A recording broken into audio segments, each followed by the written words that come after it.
Welcome back to this next lesson in my series on note readings. This is lesson number 7. Now, clearly in the first 5 lessons, you learned the basic notes on the treble and the bass staff. And then in lesson 6, I purposely only introduced 2 notes, the low C and the high C, the lower C in the bass clef, the higher C in the treble clef, so that you could learn those before going on further. And again, my technique through all of these lessons has been to teach them very slowly, very methodically, and in short, small lessons, which YouTube is perfect for, to give you the ability to learn to read notes quickly and accurately. Now, today's lesson is going to be a little bit different because now I'm going to give you even some of the filler notes. Now, as you recall, once again, we have C, D, E, F, of course, in the first space, G, and then the note I taught in the last lesson in this staff was the C.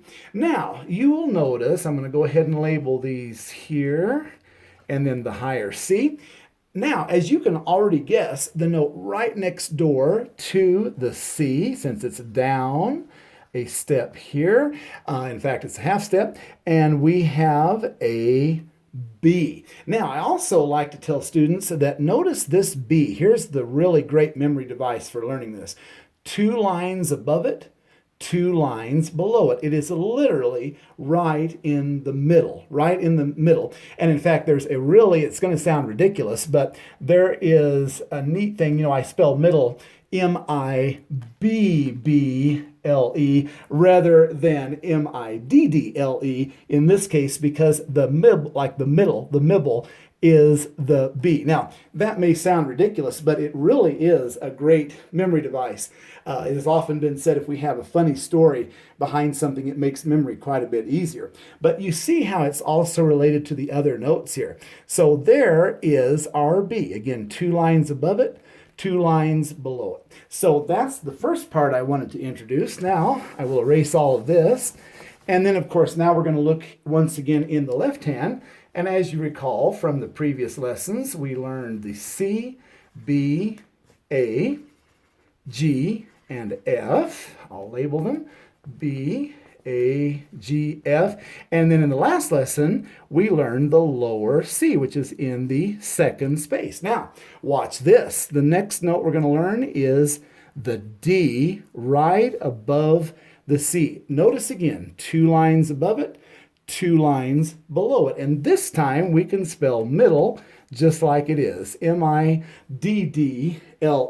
Think of 2 D's in the middle of the word middle, and you'll always guess 2 lines above it, 2 lines below it. Right smack dab in the middle is the D. So here we have C and D. So once again, let me erase this now.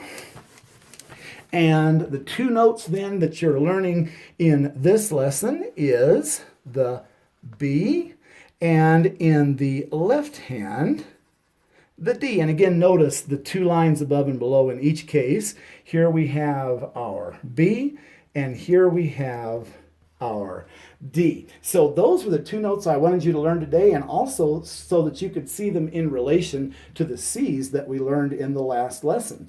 So hope this lesson has helped you. Again, my goal has been just to introduce tiny amounts of material.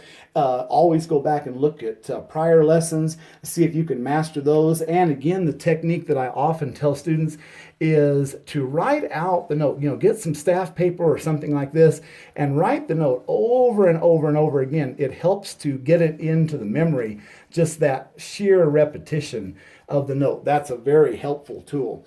And again, of course, in these lessons, you can always go and look back again at the others to make sure that everything is matching up. So hope to see you in the next lesson.